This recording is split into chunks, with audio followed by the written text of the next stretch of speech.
When we do a kind of movement of some body parts, so we know that some signals from the periphery has went into brain. So the central nervous system, peripheral nervous system, that's collectively as a nervous system is very important part to control all the internal organs. So nervous system is the one which will make, in a simple terms, it will make each internal organs to communicate with each other. So that's how the nervous system works. By two means. One, by the chemical signaling using the neurotransmitter. Second one, by the electrical signal. So the basic structural and functional unit of nervous system is called as a neuron. Neuron is a nerve cell. So there are 100 billions of nerve cells in the human body. So nervous system can be divided into central nervous systems. When I am saying anatomy, it is important to study which head side, tail side, lateral side, medial side, adduction, abduction, all those circumduction, all those the words are important. Why? Because when I say central nervous system, I'll say consider the imaginary line which will divide your body into two half.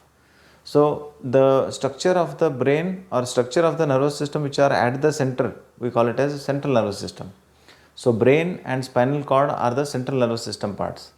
And the nerves which will come out of the brain, like cranial nerves, the nerves which will come out of the spinal cord, spinal nerves, these are part of a peripheral nervous system. So the same nervous system divided into central nervous system, peripheral nervous system. So meticulous work of neurons and tremendous activities of a chemical and electrical signals of these 100 billion neurons is what it will make you so much beautifully organized, and the processing will be so much beautiful. So when in yoga, you are actually processing or refining the sensory inputs and motor inputs, the reflexes from the brain to the body and the information is going from the body to the brain, you are refining it. So by constant practice, constant kriyas, like kriyas are where you are actually trying to control involuntary nervous system voluntarily by constant practice. So why I said involuntary nervous system is when you use in kriya, you work on the smooth muscles. Smooth muscles you are working. Usually smooth muscles are not under voluntary control of brain. So you are trying to bring that particular control onto the voluntary surface. So it might happen, it might not happen, but the practice is as such. It says that if you are able to have the control on your body, if you are able to have the control on your mind, you are able to do the meditation much better and longer duration. When you are doing this longer duration and the quality of meditation is better, there will be fine tuning of the brain or the emotions or the awareness or the comprehension in such a manner that you will receive the higher cosmic order of energy. So you just imagine your brain as a receiver. Now, ancient some Brahmins you'll see wearing choti. It is like an antenna. It looks like an antenna. But there is one research which is conducted on the pineal gland, says that pineal gland contains certain calcium crystals where this will act like a receivers for clairvoyance or telepathic abilities. So this is very much possible of what has been described in Patanjali Yoga Sutras. Those occult powers, those siddhis are very much possible. The dimensions between the matter and non-matter dimensions are very much possible with the process of constant practice of yoga and with the grace.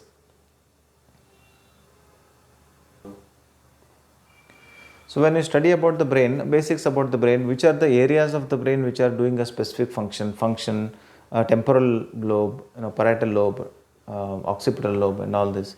So how it is functioning, what are the areas of speciality of receptivity, like for example, occipital area is for the vision. So like that, if you focus on studying the different functions of different areas of brain, it is interesting. It is out of your interest you need to study, you might not need it much details.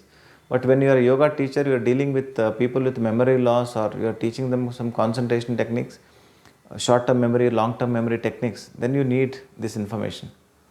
So very interesting part is when you are doing Trataka, there is one research says that fixing the eyeball to a certain object will also fix the mind to a static present moment.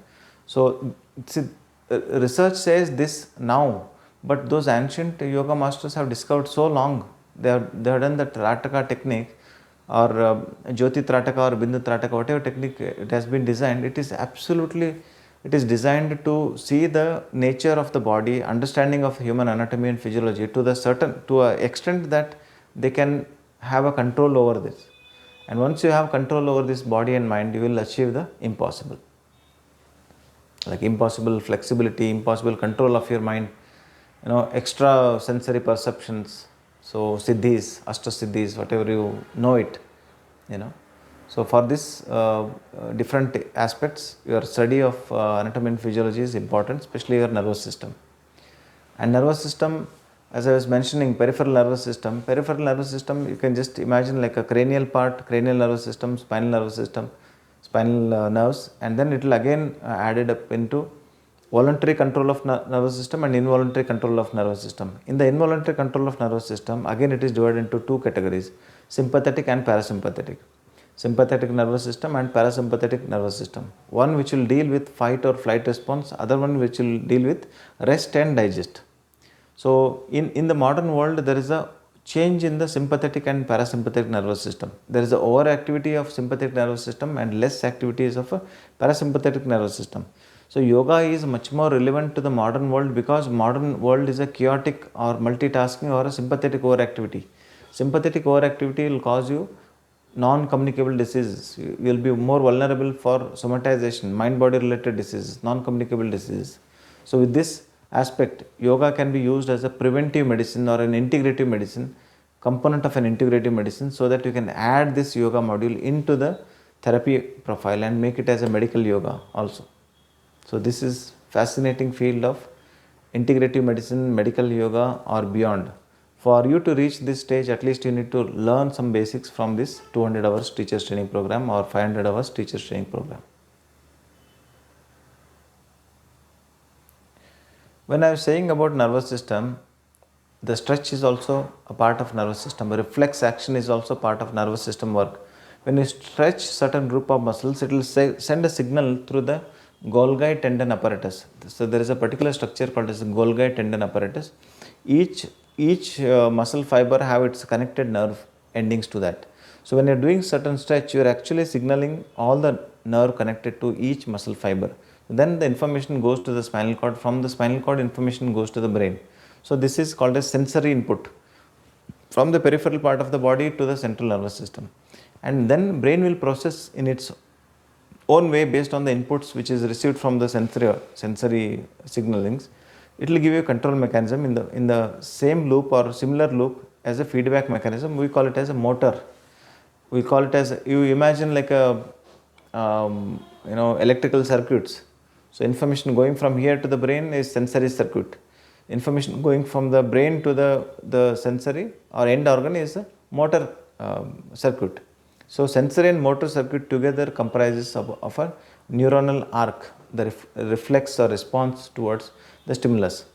So when you are doing yoga, you are actually refining each subtle reflexes. You are refining the fine motor skill activities, you are refining the muscle stretch, you are refining the tendon stretch, ligament stretch, reflex. You are also refining the reflexes, deep tendon reflexes, superficial tendon reflexes and other reflexes. You are actually modulating, you are exercising those subtle component of nervous system which is usually not exercised to get a control over your body. So just to review in 1 minute, what I can say is nervous system, brain, spinal cord, connected nerves to that is the cranial nerves, connected nerve to the spinal cord is the spinal nerves, and how each spinal nerve will get tied up to each organ system. So there is a sympathetic connection, there is a parasympathetic connection. With this to and fro or sensory or motor inputs, the brain will get all the informations of all the internal organs of your body. So isn't it beautiful?